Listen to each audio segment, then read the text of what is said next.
वृंदावन में व्याकुल नंद बाबा सत्य से परिचित हो जाते हैं लाचार। कल से तुम्हारे मन में जो आए तुम वही करना, क्योंकि यदि तुम प्रसन्न रहोगे तो मैं भी प्रसन्न रहूंगा।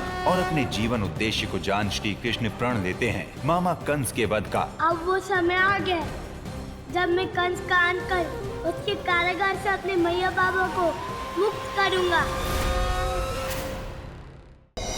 सत्य जानने पश्चात श्री कृष्ण की हत्या करने पर आतुर कंस वृंदावन के सभी मार्ग मोड़ता है अपने ही महल की ओर। अब तो कुछ भी कर ले भांजी, संसार के किसी भी मार्ग से प्रयास कर ले, पहुंचेगा तू मथुरा ही अपने मामा के पास। अब ये तेरे जीवन की अंतिम यात्रा होगी। और इससे अनभिज्ञ कृष्ण चलने लगते हैं कंस के माया मार्ग पर। सत्य जानने पश्चात श्री कृष्ण की हत्या करने पर आतुर कंस वृंदावन के सभी मार्ग मोड़ता है अपने ही महल की ओर। किंतु नारद मुनि द्वारा बताए श्री कृष्ण की विशेषता से हो जाता है भयभीत कि भगवान विष्णु अपने मूल रूप में आपकी हत्या नहीं कर सकते, किंतु ये बालक जो मथुरा की ओर आ रहा है वो भगवान विष्णु का मानव अवतार है, वो आपकी हत्या कर सकता है। और आमंत्रण देता है स्वयं की मृत्यु को।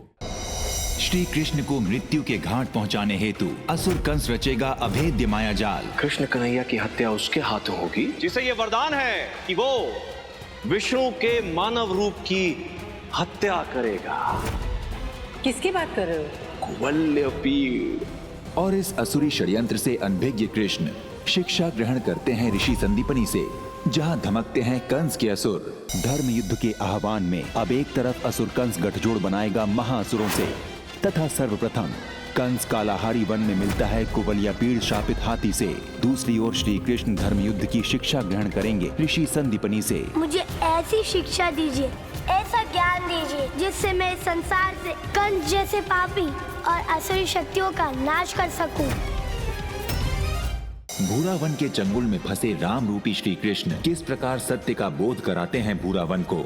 अब मैं करूंगा तुम्हारा वध और पूर्ण करूंगा अपने पिता का प्रतिशोध। ये तुम नहीं, हमारे भीतर का द्वेष बोल रहा है। और संदीपनी ऋषि से मिल धर्म युद्ध हेतु शिक्षा प्राप्त करेंगे श्री कृष्ण। मुझे ऐसी शिक्षा दीजिए जिससे मैं इस संसार से कंस जैसे पापी और असुरी शक्तियों का नाश कर सकूं। होने वाले धर्म युद्ध में शिक्षा प्राप्त करते श्री कृष्ण के मार्ग में असुर धनु माता संग करता है विघ्नोत्पन्न, जिसके द्वारा संदीपनी ऋषि भूल जाते हैं समस्त अलौकिक मंत्र।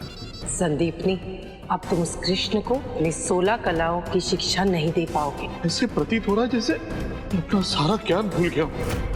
इस घटना के पीछे अवश्य ही कोई न कोई भेद तो छुपा है। मामा कंस की हत्या का प्रण लिए श्री कृष्ण ग्रहण करेंगे ऋषि संदीपनी से उत्कर्षणी कला का ज्ञान। अब मैं आप दोनों को उत्कर्षणी कला, उस कला का ज्ञान दूंगा। और अपने पुत्र श्री कृष्ण पर विश्वास जता असुर कंस को चेतावनी देती है माता देव की। मेरा 8वां पुत्र तुम्हें ऐसी मृत्यु देगा कि संसार में दोबारा कोई अधर्म करने का प्रयास तक नहीं करेगा। होने वाले महासंग्राम में असुर राज कंस अपना प्रचंड चक्रव्यूह रचेगा उन महाबली असुरों के साथ जिन्हें भगवान विष्णु भी पराजित नहीं कर सकते। कूट, छल, कौशल और मुष्टिक मेरे अवतार का अहित करने में सक्षम है। किंतु प्रभु, ये परम अवतार श्री कृष्ण के लिए अत्यंत विकट संकट है। और अल्प समय में धर्म शिक्षा ग्रहण करते श्री कृष्ण के लिए बढ़ेंगी दुविधाएं। तो जा पुत्र, निर्भीक होके जा।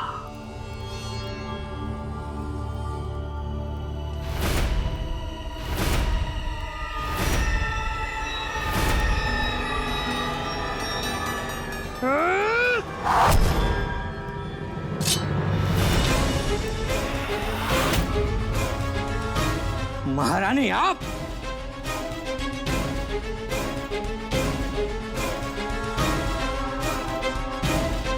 महारानी नहीं कालेश्वर, केवल एक माँ। अब तक तुमने सिर्फ माँ की ममता देखी है, उसका क्रोध नहीं देखा। माँ की आंखों के आंसू देखे हैं, उसकी शक्ति नहीं देखी। यदि एक माँ एक पुत्र को जन्म दे सकती है तो उसके लिए तुम्हारे प्राण भी ले सकती है। तुम रक्षा करोगी इस अशुभ बालक की? अरे क्यों मारना चाहती हो महारानी? लौट जाओ अपनी कुटिया में। अधर्मी कालेश्वर, तुम्हें मेरे धारण किए हुए शस्त्र दिखाई नहीं दे रहे? अधर्मी कालेश्वर, मैं यहाँ अपने पुत्र को ले जाने आई हूँ और उसके लिए मैं तुम्हारे साथ युद्ध भी करने के लिए तैयार हूँ।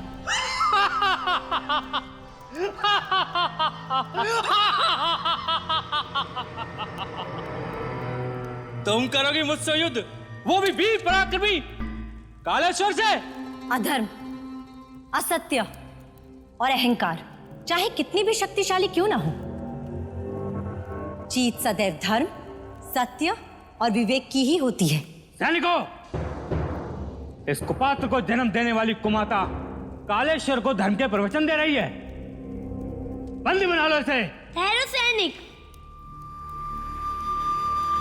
महाराज, यदि आप इन सैनिकों के महाराज हैं, तो इन सैनिकों को अपनी वीरता का परिचय दीजिए। ये सिद्ध कीजिए, क्या आप महाराज होने के योग्य हैं अथवा नहीं? बालक, मुझे किसी के सम्मुख कुछ सिद्ध करने की आवश्यकता नहीं है। ठीक है महाराज, फिर पूरा संसार यही कहेगा कि कालेश्वर महाराज एक स्त्री से भयभीत हो गए। अरे संसार को तो छोड़िए, ये सैनिक ही आपकी पीठ पीछे हंसेंगे कि महाराज में एक अबला स्त्री से लड़ने की भी योग्यता नहीं है।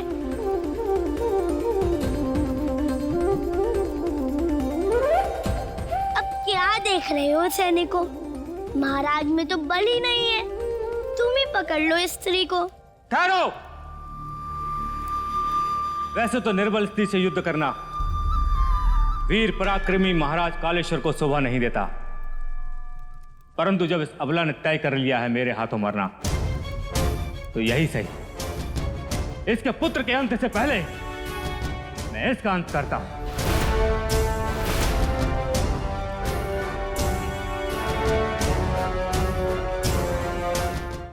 उत्कर्षणी कला ग्रहण करने पश्चात श्री कृष्ण धारण करेंगे अष्टलक्ष्मी कला।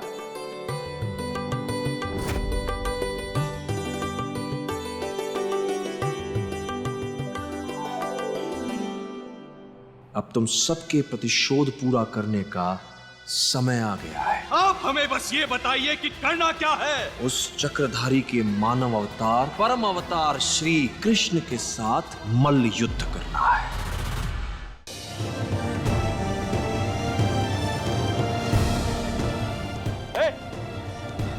क्या वाहियात डांस है ये? हाँ, बंद करो। मेरी पर्सनल लाइफ का डिसीजन लेने वाले तुम होते कौन हो? मैं तुम्हारा। हाँ, बोलो ना। निकलो यहाँ से बाहर।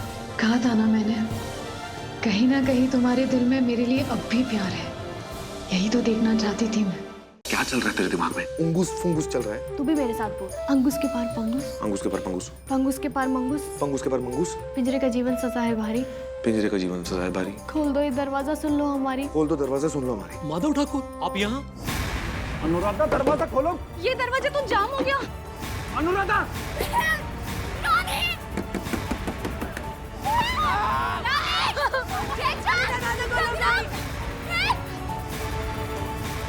जानती हूँ ये सब कुछ कौन कर रहा है, पर चित्रा तेरा खेल खत्म। मम्मी पापा ना सुबह कुछ बात कर रहे थे। मम्मी ने पूछा, अगर आप और मम्मी पापा एक नाव पे बैठे हो और नाव डूबने ही वाली हो, तो पापा किसको बचाएंगे? और पापा ने मम्मी का नाम लिया। फिर पापा बोले कि मैं तुमसे ही तो ज्यादा प्यार करता हूँ। आने दो इसे, आने दो, नींबू निचोड़ देंगे। इस रेशमी पाजेब की झनकार के सदके, इस रेशमी पाजेब की झनकार के सदके, उस जुल्फ के कुर्बान लबो रुखसार के सदके, उस जुल्फ के कुर्बान लबो रुखसार के सदके। लड्डू के भैया ऐसा फूल हो रहा है। वो फील होता है। सही पकड़े हैं। हमको ऐसा महसूस हो रहा है कि हमारा सिंदूर खतरे में है। नयनतारा पुतली बनके तेरे सिंहासन में स्थापित हो गई है। 32 पुतलियां केवल भद्रकाल के पास हैं। अगर वो उसकी मृत्यु के पश्चात यहाँ आई हैं तेरे पास, तो इसका अर्थ है भद्रकाल जीवित है। ये खेल जितना साधारण समझा था उतना है नहीं। कोई तो मार्ग। मार्ग बिल्कुल सरल है भद्रकाल। कैसा मार्ग? तुम्हारी मृत्यु। क्या?